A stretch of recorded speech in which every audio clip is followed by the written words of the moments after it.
Lodge today to celebrate National Inuit Day.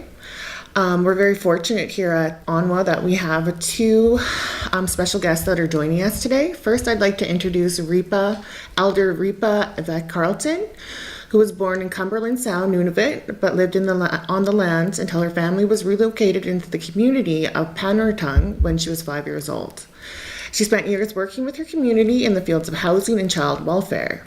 She moved to southern Canada in 1989, where she continued her career working with the Inuit community in various roles with a focus on counseling. She worked extensively with the Canadian Centre of Substance Abuse while facilitating the groundwork for the translation of the first Inuit-specific trauma and addictions treatment curriculum from Inuktitut into English, also known as the Mika Healing Manuals. In the fall of 2002, she co-founded the first Inuit-specific trauma and addictions treatment center in southern Canada called the Masmervik Healing Center. Ms. Reepa Evic-Carleton worked there as a trauma and addictions therapist and then as a program coordinator, a position she held until the closure of the center on March 31st, 2016 due to the lack of funding. She has continued her path of working within the community, walking with and supporting people. She continues to share the stories and teachings of the Inuit people in the various roles she steps into.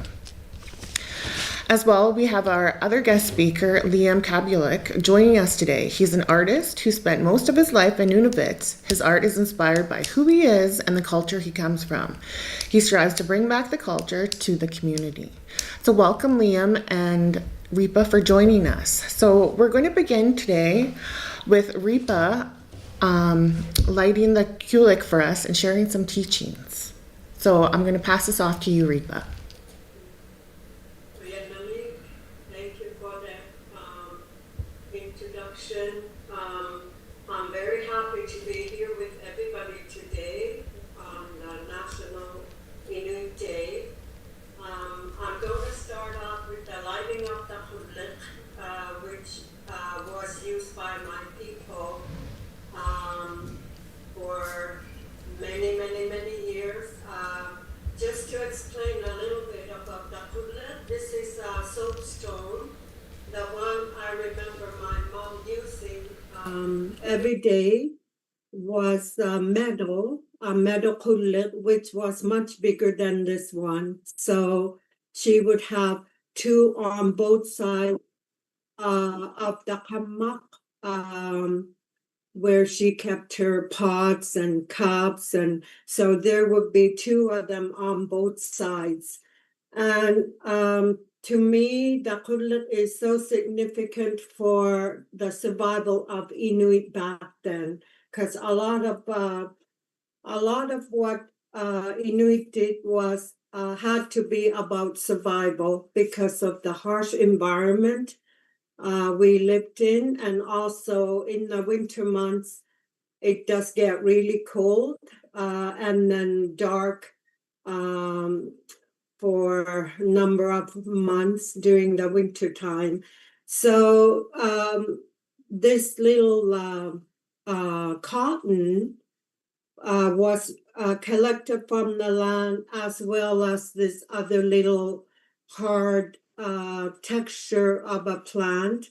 And what they would do is mix the two together to make the wick of the kulik. And then this is a takuti in Inuktitut. We use it to work with the flames of the kulik.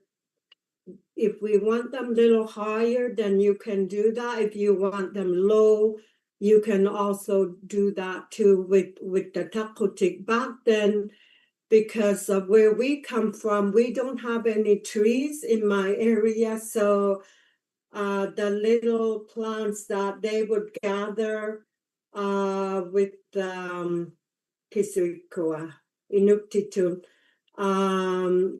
they're like this. But they could be a little bigger or a little smaller. So that's what Inuit use. Or soapstone back then.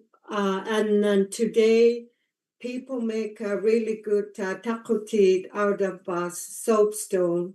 The wick I talked about, the oil which is in the center of the kullit, would be rendered from any animal fat, like seal blubber or whale blubber in my area. And then in other regions or other areas where Inuit lived inland, I've heard of stories of people using caribou fat or rendering the oil from the fish.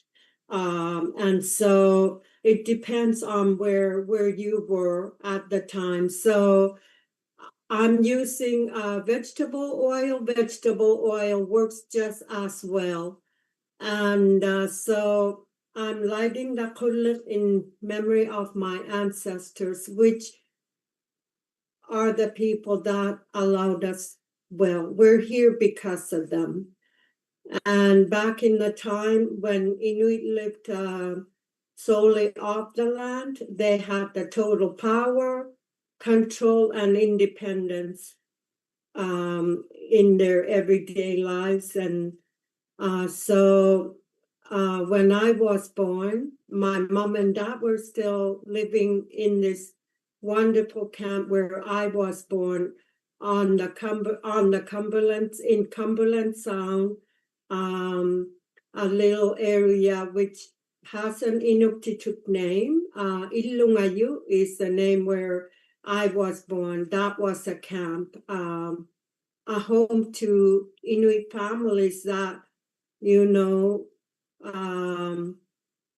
came together, I guess, and decided to choose this area to be their home. That was their original home. And for Inuit, they always traveled depending on the season. For example, spring camping or summer camping or fall camping. And it really centered around gathering or hunting. For example, in the fall, we would be out caribou hunting. In the springtime, it would be more around hunting for the seal, and also Arctic char is what I grew up with. So you could almost get Arctic char all year round, depending on where they went. So Dakulli always went with whoever, like, and it stayed in the main camp all the time. I would imagine they would have Kullit for different seasons too, but I was just too young to remember that part of living in the camp. So just also to explain a little bit about what they used the kullit for back then. It was a source of light inside the hammock or the tent. Hammock would be the winter home, so the light would be coming off the kullit flames. It was used also for warmth, to keep the hammock warm. And it would also be used to dry clothing over the flames of the kullit in the wintertime in particular, because everything's frozen and cold. So, and also to do their cooking, whether it was melting ice for drinking water or making their bannock over the flames of the kullit. I'm just doing a small portion of it this today, but the whole front would be lit when they used it for these different reasons. So I remember my mom making bannock over it, which was delicious, and also making uyu, like boiled meat, and also just having a pot of tea over the flames of the kullit to make it warm.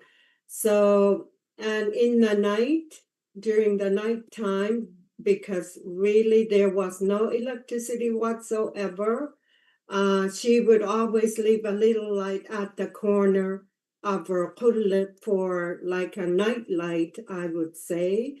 And as a child, that would be very, very comforting if you woke up in the night, in the dark season.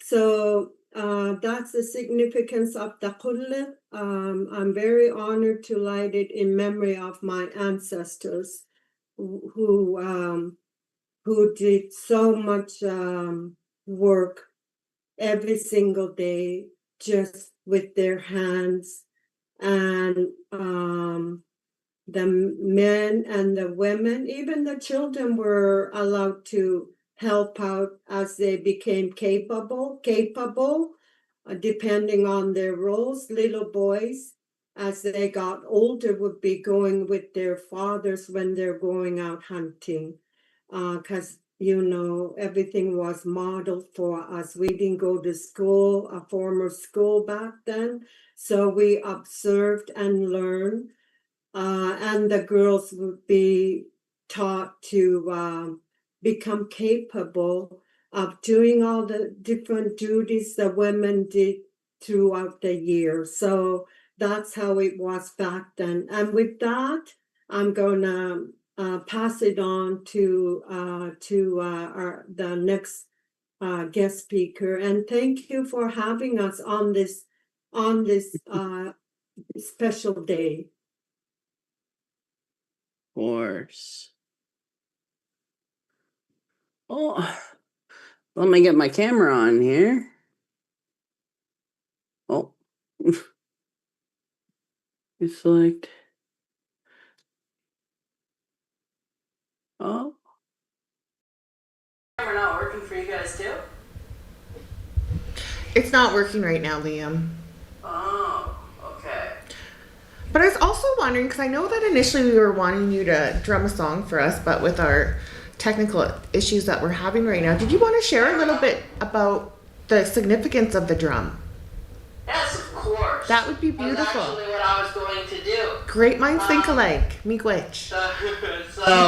Hello, my name is Liam Kablalik. I am a Inuit artist and a casual drummer, I'd say. One of my biggest memories from when I was at home was doing the drum dance. It was making this drum specifically. So, as you can see here, I made this whole piece by myself, with the help of a teacher, obviously. But this was back in high school, and I found the actual making of it to be very interesting. The person who made this was a professional, and he helped with the wooden lining you can see in here. That's where you're supposed to hit the drum. And if the audio would be working, you would be able to hear that it is quite loud and quite reverberating. But one of the cool things about this little wood lining here is that what the person who taught me to make the drum did was he actually boiled the wood in water. So he had this giant pipe contraption. He made it himself. It was quite interesting. And you put water into the pipe, and it would basically boil the water, boil the wood, so that it could be bent into this shape. Older drums would have been made with other types of materials, right? Like bone and hide, just for as examples. And like this, the stick I have actually right here has hide on the actual hitting spot. So this is like genuine, like made with animal hide. Well, this piece is made with pleather, so it's a little less. This part was made by me, and the stick was somebody else. It was gifted to me. So yeah, just to use for today. I thought I was gonna be able to drum, but sadly no. But this is one of my big memories from back home.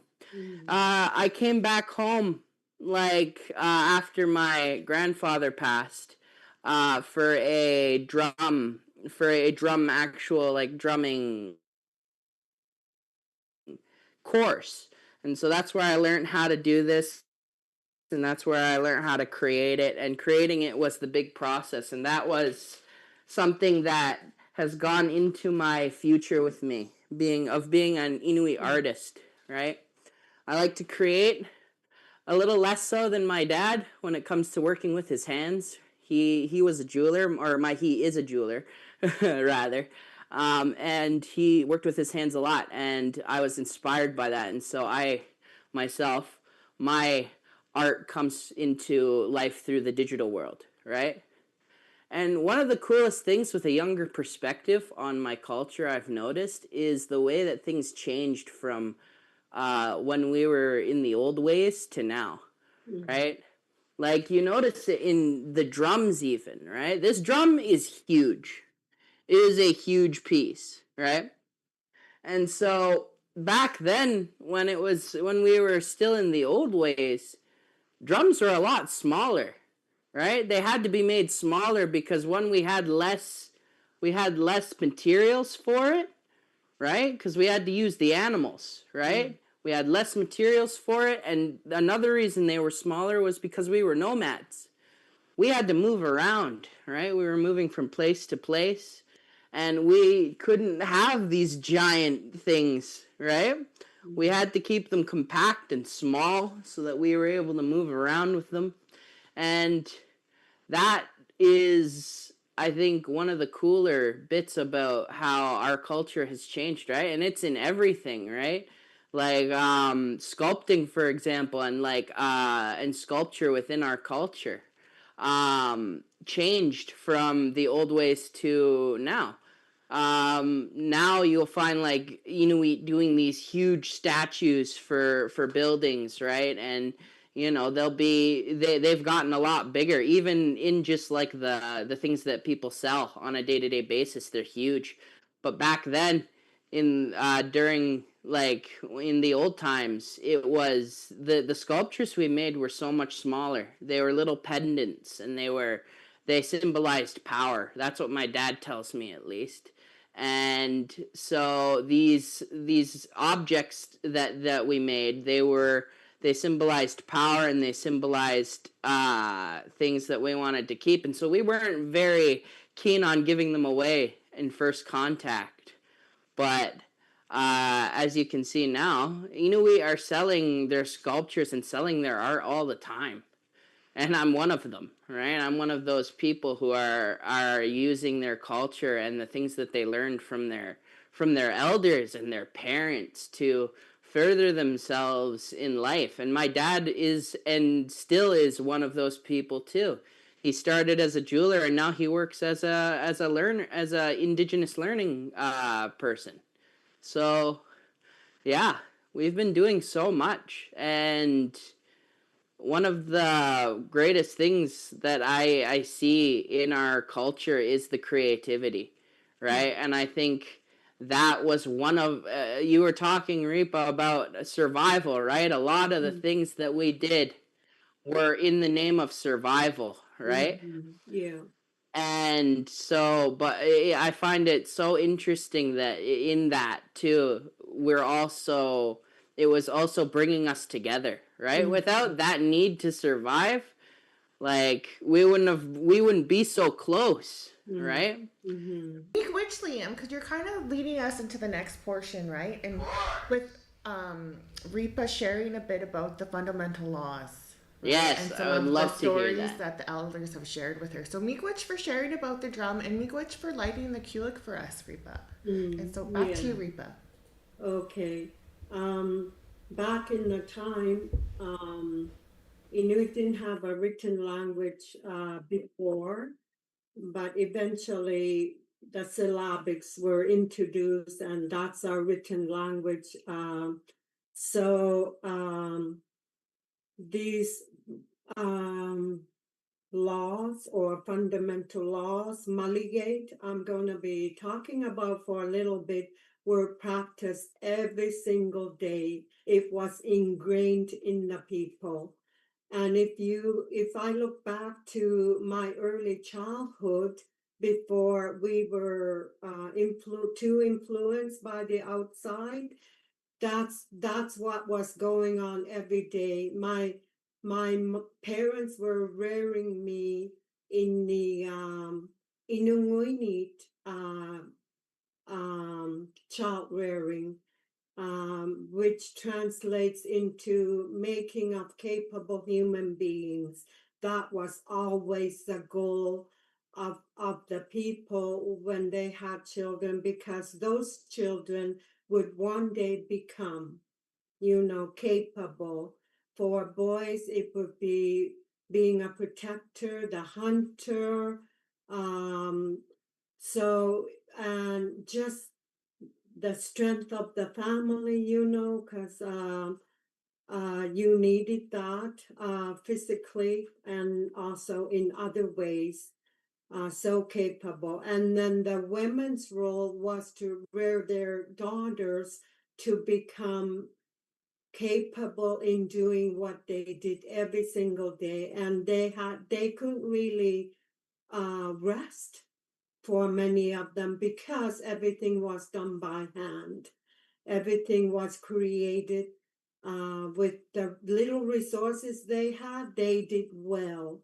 It was a good, peaceful way of life, a lot less stressful than our society today, but it was about survival. So there's words like ayong namat in Inuktitut, which was used more, I think, because they had to keep moving on, regardless of what was at stake. Whatever it was, whatever hardship there was, they were able to say, ayong namat, we need to keep moving on. We need to keep living. We need to keep doing the things that we are here to do. And then the other word I really like in Inuktitut is ayuinakta. Ayuinakta. It means to never give up.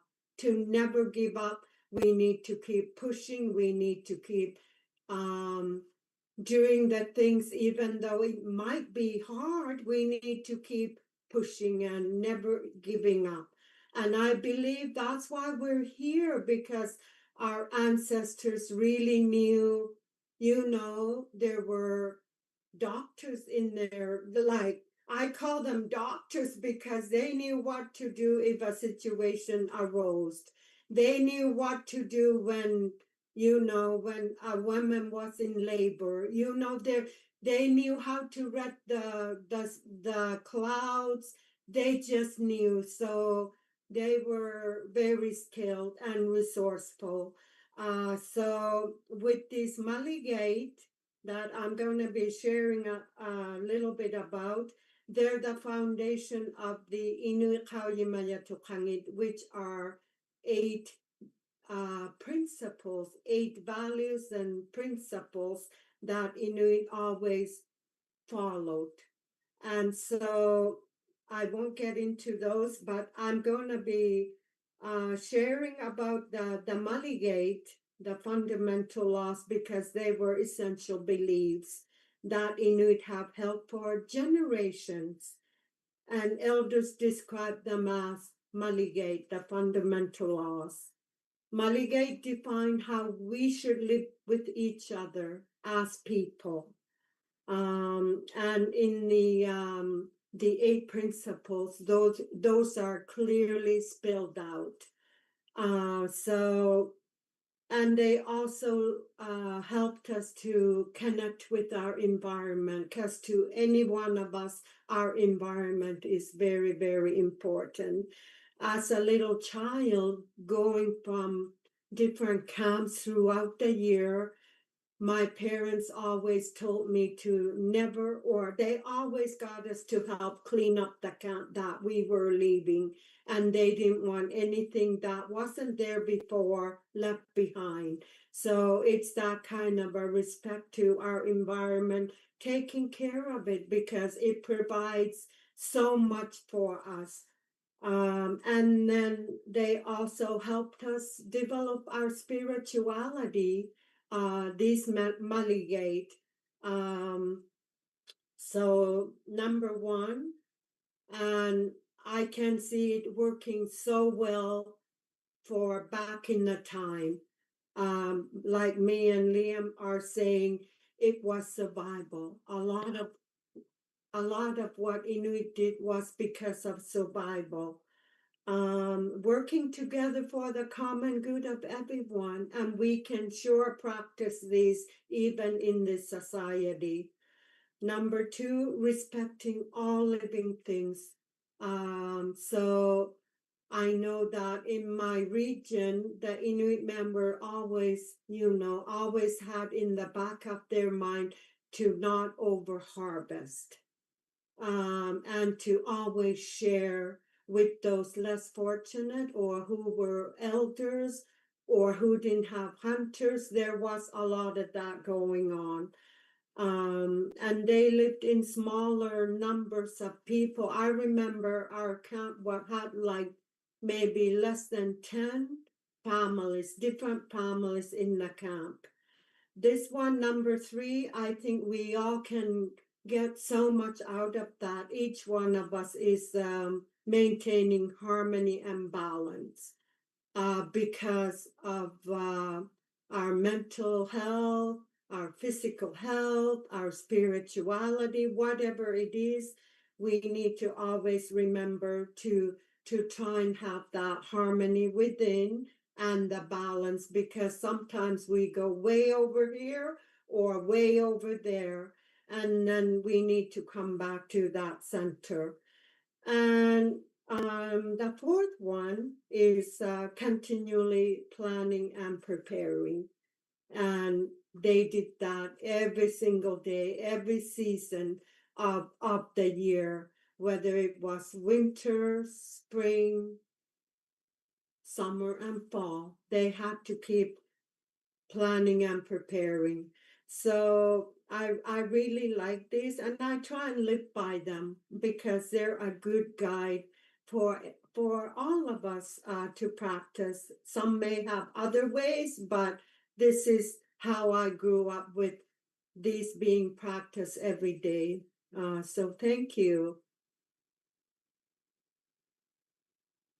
Of course. No, those are great. That was one that I hadn't even heard of before. Those principles. Yeah. No, I'm so happy to have learned that from you, Reepa. Yeah, Thank you. these were developed, I believe they were developed in Upbeat, where Okay. elders were gathered and they were documented as opposed to just verbal. These are documented in manuals. That's So amazing. really good to have.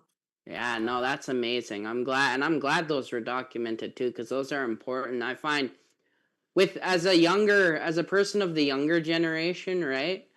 I find that sometimes in our culture, sometimes like the art of survival is the thing that gets like focused on the most, and it's less about the community that we brought together, right? And I feel those principles really demonstrate the reason why like our community is so strong, right? Because even having not known about those, like I see it everywhere. I see those everywhere in my people and our people and the things that we do, right? That's true. Yeah. Yeah. I was like you before. I ran across this in a training program I attended for a number of times, and that program is Inuit, the way Inuit parent their children. Yeah. It's Inuit parenting program, and they really spell this out in their manual. And also the 8 Inuit Kalimaya Tokangi. So everything is connected. Yeah. Yeah. I agree. And I see that in so many stuff, right? Like I one of the talking points that I'll go over right now, I guess, is stories, right? The stories that we have in our culture and the different lessons that they impart. That all connects to the way that we were raising our children, right? As someone who was raised up in Nunavut, right? I know I've seen it with my own eyes, and It's about yeah, like you said, making a capable human being, and also giving them independence, right? Very much so. Making sure that they're able to get through life without the need for, being able to just be independent, right? That's a Mm-hmm. valuable skill. And I see it in our stories. When I was younger in Nunavut and I was going to school, I remember there were all these different books that had different urban legends Mm-hmm. in our communities, right? And there are some that that I hadn't even heard of until recently. But just to name a few, there's, like the giants that they used to talk about. There are the halupali, Mm-hmm. the monster under the water, right? Like, Mm-hmm. and all of them had these different lessons, Mm-hmm. Very much so. Yeah. right? Yeah, they all had these different lessons that they would teach the generations and the younger ones too, right? And Mm-hmm.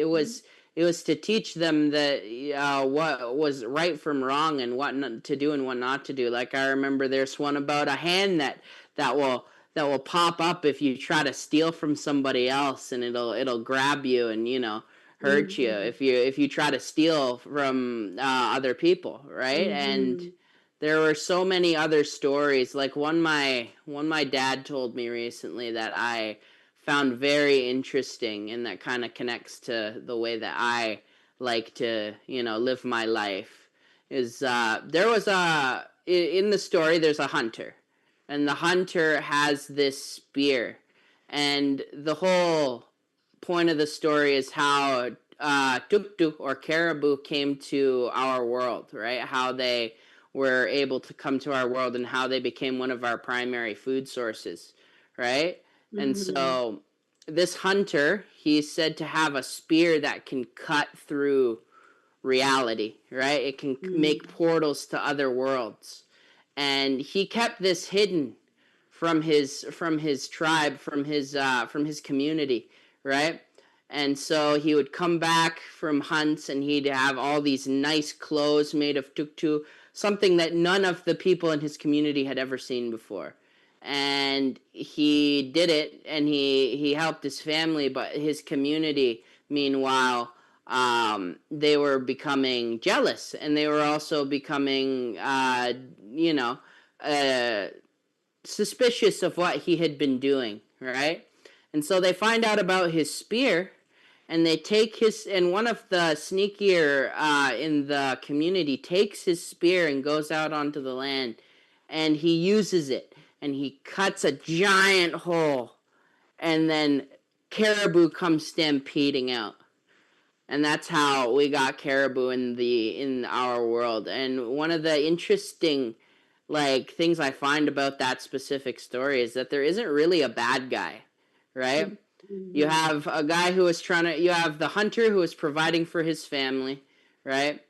And you also have the community who wanted that to be shared with them, right? Yeah. And both are kind of in the wrong, right? Where one is being, very is holding something that could help his community very close, but the community also wasn't right in, taking that from him, Mm-hmm. right? Mm-hmm. And I think it, like, the whole actual, like, message of the story is to, give back to your community, right? Mm-hmm. Give Mm-hmm. back to your community, and show them your teachings and your ways, so that those things survive, right? It's Mm-hmm. either that, or, people will do what they're gonna do, right? And, Mm-hmm. they'll go and search, and they'll find their own way. And if that way is, less than nice, then, like, that is on them. But in the end, that's the message. It's share with your community, right? Mm-hmm. Right. And that was one of my favorite ones, and it's my favorite because it was, it's told by my dad, right? My dad, Mm-hmm. I love him, and he he's trying to keep the culture alive by doing that with me, right? And That's yeah. right, and that's one of the most important things, like, I find we need to do, and it's something that I live by as a youth who's come from living in Nunavut, right? I go into Ottawa, and I've met Inuks who have never stepped foot onto their homeland, Mm-hmm. right? Born and raised in Ottawa, and to know that and to be a person who actually has been there and lived there and breathed there, right? It's like Mm-hmm. I want to bring that to them. You know, I don't want to keep it all to myself like the hunter, right? Mm-hmm. I want to give back. And so Mm-hmm. that's the way I live my life, and that's the way I've been trying to live my life, and it's cool. It's like the principles there that you just told us. It's so cool to hear that and to have that, kind of validated, right? Validates, yeah. Yeah, It validates exactly. what you already knew before. Yeah, When you hear it, then it just validates what you've been doing. yeah, Yeah, exactly. yeah.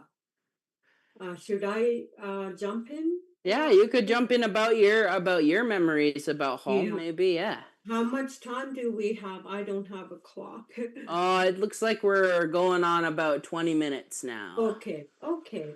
So when Liam was sharing about um the legends, uh, and also about that finger, what we would be told, and this was because of, I believe because our parents wanted to protect us and they wanted us to have boundaries, because we really don't know what the other families were like, or maybe not so much that, but because they wanted us with them in our home. What we would be told if we wanted to go and sleep over at somebody else's place, then we would be told that our mom's big toe is gonna come and snatch us from there. So these things, and then um, the Kalupali behind the Kalupali, it was because a lot of us live near the ocean, like we always live near the ocean. The Kalupali legend was, I believe, birthed because our parents just didn't want us going down near the shore and us falling into the water. That was one of the reasons why that legend Kalupali was shared with us. It was for protection. Yeah. So we would listen to it because we didn't want to be put in a big amouti and taken away into the sea. No. Our little minds were, it was kind of scary, but there's a good logic behind it. Yeah. Yeah. Um, the other ones that I grew up with, and I don't know why. I don't know why we were told not to whistle at the Northern Lights. We Yeah. were always told, don't whistle at the Northern Lights, or they're gonna come and cut your head off. Yeah. So if somebody knows the logic behind that, I would love to know, because we obeyed and we Yeah. still at the Northern Lights because we believed our parents. Um, so I have few stories about that life we led before we were forcefully moved to a settlement. So in the winter months, spring, winter, some of maybe a few months of the fall, like the ice would form a lot faster then. Today, we're hearing like there's no ice yet. People are still boating, So, but back in the time, Inuit traveled by dock team. And I have fond memories of my father getting the dogs all ready. I remember him feeding them. And then I also remember the sled, the kamuti, the long sled that would carry us when we're traveling with the dogs pulling us. He would take very good care of his kamutik because, they just couldn't get the material anytime. So what he would do before the other material came up, he would put a certain mud all across both sides of the kamutik, and very gently and patiently he would spit onto the mud he had just put there. This would be in the colder months. And then he would put warm water on them, and that would make both sleds, as they're traveling,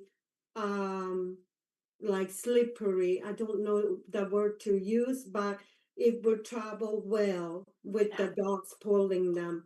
I have one memory of riding on the Kamuti with my family. It would have been a spring. We would be going from our winter home to the spring camp, and I remember falling off. Like, I must have been one of these little children who wouldn't sit still very much for too long. And I fell off the kamutik, and wow, I remember getting so scared that nobody's going to notice me. But then somebody did. Somebody came. My father had to stop the sled, the dogs, from moving, and then somebody came and get me, and they had these commands or sounds for each movement, or how they wanted them to stop. They had a whip made out of I believe ujuk skin, which they would make. And I remember him making nets, whether it was for seal or for fish, everything by hand. And one of my memories I have, maybe I was like 2 or a year and a half. I stuffed a button into my nose, and my mother found out, and she gathered other women in the camp to try and take it out because it got stuck. Oh It man. was a winter month, because now they were talking about getting the dogs ready, getting the kamutik ready to take a trip to my settlement. That was still very small, but there was a hospital built in 1920s because of the illnesses, sicknesses that Inuit were not immune to. And then it was like a very hard time, kind of a hard, dark period in the lives of Inuit that were impacted by these illnesses. So a hospital was built back in the 20s, and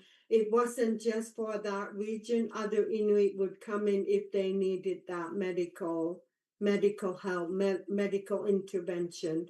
So at the last resort, my mother squeezed her breast milk into that nostril, and it popped out. So it prevented my father having to take that long trip to the, it would have been an overnight trip, because by dock team it was slower travel. And one memory I have is sleeping inside an igloo.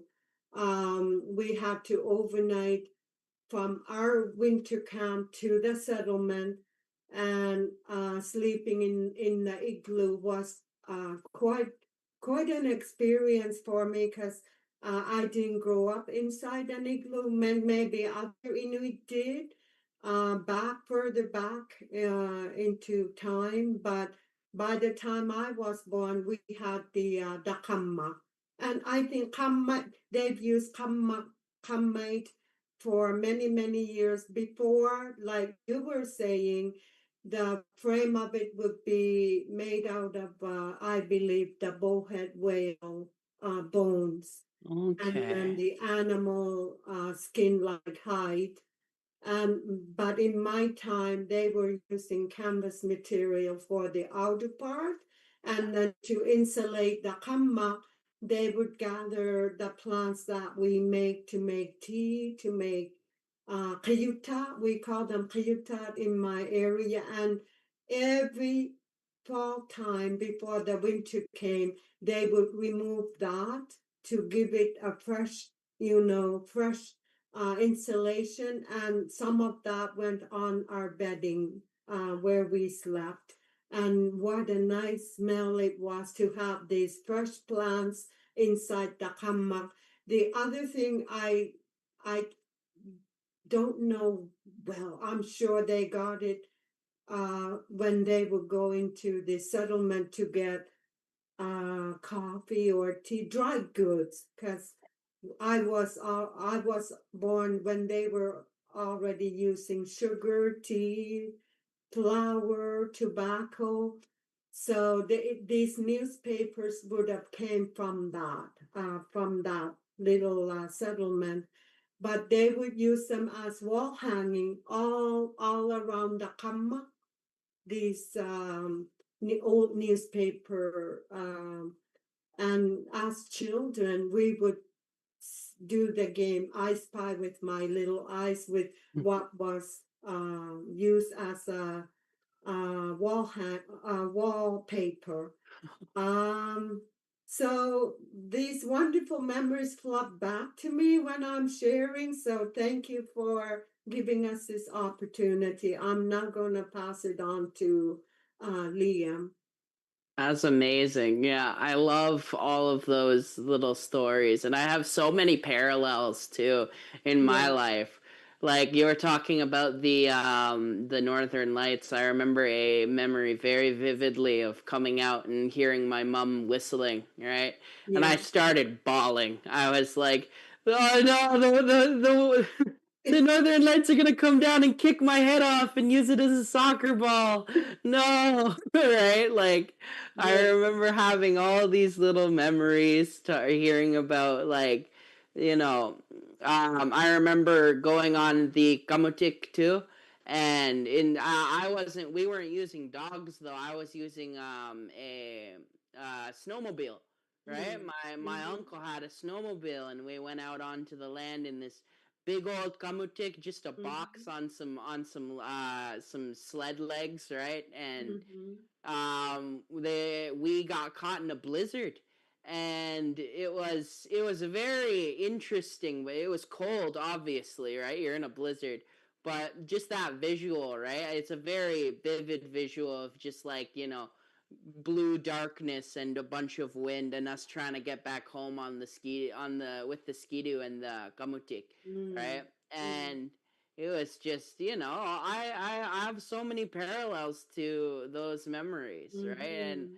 I find it so interesting and cool that that's a thing, right? That those parallels can be made between the younger generation and the older generation, Very right? much so. and Yeah. and it shows that despite how long it's been, the culture still remains, The right? Even culture still remains. Yeah. yep. I'm 23, and I know about most of the stuff you're talking about, Mm. right? That's amazing. Yeah. Yeah. Yeah. So we have about, it's looking like 4 minutes left. Freedom, if you can hear us, didn't we want to do a little Q&A? Like a little to ask questions to the audience here? Yes, we did put some questions out to participants to see if they had any questions. As of the moment, we didn't have any. We'll see if any questions will come through from the participants that have been listening and joining us today. Sounds good. But I just want to say miigwech to you, both of you, for sharing today. and coming and sharing that knowledge and those teachings and those beautiful stories, of your life and of Inuit life, and giving us that glimpse of it, especially as we come together today just to celebrate National Inuit Day, right? Here at Onwa. And so we're very, very grateful. So do we have any questions? No. So at this point, we don't have any questions. Is there anything that either of you would like to do to close our session and our time together today, or share? Anything you would like to say, Reepa? I just want to say how grateful I am to be able to share with Liam, and I'm very, I would say, inspired, because it's great to hear the younger generation wanting to learn more, and because for me, I was very young when we were forcefully moved, and I had to go to a federal day school from the time we were moved. So all of the learning I would have gotten from my mother wasn't there anymore. So into my teens, I had lots of questions, what happened, why are things the way they are, all these questions I would have. And my mother would always kind of hint about wanting to go back to the old way of life, which they left so quickly. So I had all these questions within myself, and not knowing, because many people didn't really share like we hear today. And I believe it was just too hard, and they were trying to figure out what was happening with them too, with their children going to school, with everything new, living in a settlement where they lived in small groups of people before. So, and the new things that were coming up to our territory. So Liam, I just want to say this to you. Over even my adult life, even to this day, when somebody is sharing about our culture, my puzzle pieces come together more, and I become more whole as an Inuk. And so the more I hear stories, the more, like you were saying, the more memories start coming, even though we're down here in the South, because we were born in the North. There's lots of things that, we start to put the pieces together and make sense of what wasn't, what we couldn't figure out on our own. So I also want to say that the more healing we can do because of our history, the better it's going to be for all of us. And one of the elders that made that manual, or that helped that manual, the Inuit program, parenting program, they said that we need to keep revitalizing our lives, and also to always keep taking back what we almost lost, and to keep healing, because of how things rolled out for us in many ways. So I wanted to share that with everybody. Thank you. Thank you. And I'll just say my last few words here. Thank you, Reepa, for coming to this and teaching me. Right, like there are a few things here that you talked about that I didn't even know about, and I so appreciate being able to learn from you. And I also want to thank Anwa and Freedom Nothing for contacting me and allowing me this platform to talk about my experiences and just give that younger perspective on the culture, right? Because it's important. Our elders are important, but our younger generation is as well. And just like you said, Reepa, the more like the parallels that we can cross between our experiences, the more that we can bring back, right? And bring back those memories, right? Because I hadn't even remembered that memory about the Northern Lights until you brought it up.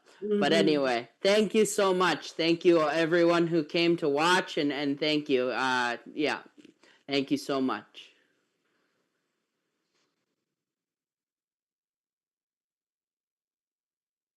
For joining us today here at Onwa. It was absolutely beautiful, and I learned so much, and I'm sure all our participants who joined us today have learned so much as well. And I know our marketing team was just sharing that we've been getting a lot of just no questions, but just letting us know how much they enjoyed your presentation. So miigwech to everybody for joining us, and I'm just so grateful for the lovely and beautiful teachings and stories that you shared with us today. And I hope everybody has a wonderful rest of their day as we celebrate National Inuit Day. So miigwech. You as well. Of course. Until next time. Yes. Yep. Next Okay. year. You two are amazing. Next year. Yeah. Bye. Bye-bye.